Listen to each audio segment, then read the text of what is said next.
Stand up, stretch your legs. Chad and Lana have some great friends, but I don't think Aggies know how to tell time. 3 to 5 minutes, we're way off. If you need to go to the bathroom, scoot. You can scoot back in a minute. Everybody okay? I wanted you to be awake and not wondering, there's somebody going to the bathroom. Everybody turns and looks. But Chad and I are going to be as brief as we can. You know that when someone's life is as special as Lana's and it's had that kind of an impact in your life, you can't keep it to 3 to 5. You just can't do that. But you guys deserve a break. Thank you so much for coming. What a pleasure. What an encouragement you are to all of us to be here. So you can tell we aren't getting together today to mourn a death, but to celebrate a life well lived, very well lived. We're not getting together in a spirit of despair or defeat, but rather in celebration and victory. And I mean that very seriously. Those are often canned words at a memorial service such as this. But guys, from the bottom of my heart, that's my little girl, and she loved God. And she lived in a manner that honored God. I want to share something with you that has already been referenced in earlier songs and discussions. Revelations 12:11. It says, and they overcame him because of the blood of the Lamb and because of the word of their testimony, and they did not love their life even unto death. Because of the blood of the Lamb. It's Revelations 12:11. Lana accepted Christ May 29th, 1988. I'd gotten in from work. And, he had a little supper, I guess. I don't remember. But anyway, I always played in the living room with the kids. I mean, that was we didn't even have a coffee table in the living room. It was a sunken area, carpeted. And Daddy'd come in, and we would wrestle. And we would play. That was our time. And one night after we had done that, I plopped myself down on the couch, and a little bit, Lana comes to me, and she says, Daddy, I want to be a Christian, like Luker. Did you know that, Luke? Yeah, she did. Yeah, she did. And I said, you do, princess? She said, mm-hmm. So, well, come here, let's talk about that. You think you know it? Anyway, we talked all about it.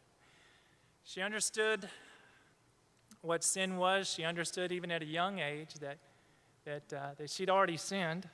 She saw her big brother get spanked for it. She learned by observation. She really did. But anyway, and as we talked about things, I explained how Christ had paid the penalty for sin and the blood of the Lamb. May 29th, 1988, Lana became a believer. And those Sunday school visits, where you often get the kiddos out, what'd you learn in Sunday school? No, not anymore, not with Lana. Her spirit began to grow. It was, Mom, Daddy, look what we learned, da-da-da-da.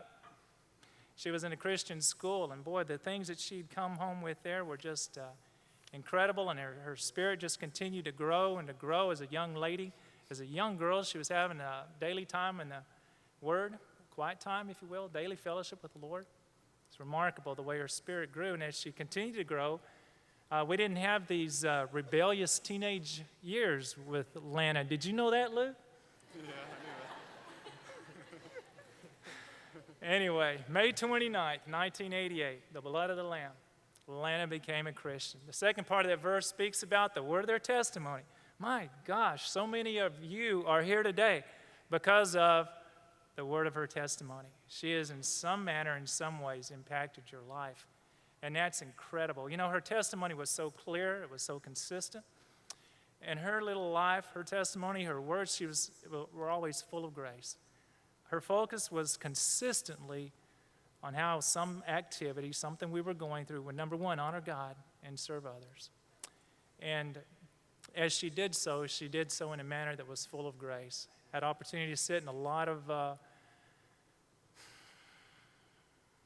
hospital rooms with her over the past couple of years, and time and again I've seen some of the medical staff come in and say, it's such a pleasure to work with you, that kind of a thing. Or, well, one thing that's, man, it's just incredible when they come in, her eyes just, and they always comment about what pretty eyes you have, and and all that's really great. But the thing is, folks, Lana has pretty eyes.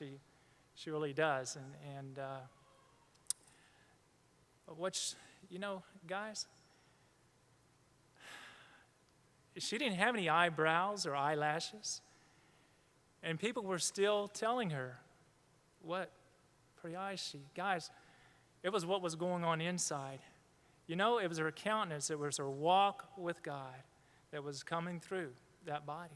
And time and again, it just speaks to her gracious spirit and to her walk with God. It's such a blessing.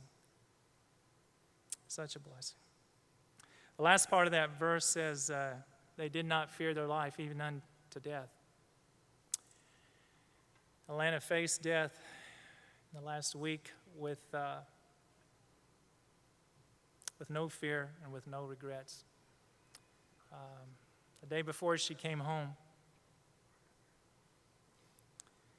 from the hospital, we were in a room, and she and Chad were talking about a verse in the Bible, John 16:33. In the world you have tribulation, but take courage. I've overcome the world. That was a portion of that verse they were just talking about.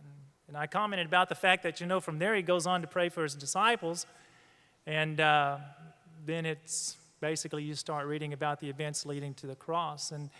And Lana just looks at me and says, I finished my work. Wow. Gee whiz, that's pretty cool. And it really was. It caught me by surprise. It was a very, very meaningful statement at that time. I tell you, folks, as a daddy, the hardest thing was here. See my little princess. See that ambulance backing down the driveway at the house. Those doors open up. Dadgummit, there's my princess in the back of that thing. Guys, coming home to die. What do you do? My heart just melted.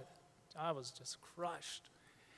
I began to cry. Joy had come up and laid her head on my shoulders. Luke came up, put his arms around me, and said, guys, we can't do this. We got to be strong. We got to be strong for Lana. Let's go. Let's do this. So they got her stretcher and got her situated in the bedroom, and boy, it was, so painful for her. Bless her heart for them to get all that done. As they were finishing up and putting pillows behind her back and all this, all the goings on, she looks over at me and her mom standing there beside her, and she says, I'm through with this life. And with that, Lana, it was the last thing she ever spoke to me. With that, she laid back on the bed and began her own journey through her walk through the valley of the shadow of death. Those are tough times, Those are tough times. But Lana won. You see, she has overcame him because of the blood of the Lamb and because of the word of her testimony. And she did not love her life even unto death. Today, ladies and gentlemen, you got to listen to this. Today, ladies and gentlemen, my little princess has kicked Satan's butt. She has. That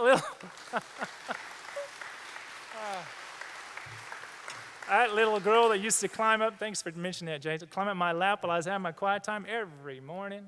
Oh, I'd forgot what a precious memory that is. But I used to call her Bubbles as a kid. Everything was so positive. Come here, Bubbles. And she got the name Princess. She's won, fellas. It's over. The battle's over. Death, where's your sting? Where's your victory? It's done. I think she went into heaven with a standing ovation. I look forward to seeing her again one day soon. I'm really proud of her. Many of our lives have been impacted by Lana Beth. I know that. Many of you here today because of her life, and in some way she's touched yours. Many of our lives will never be the same. Guys, not because she left us, but because she was here. Blessed be the name of the Lord. Chad?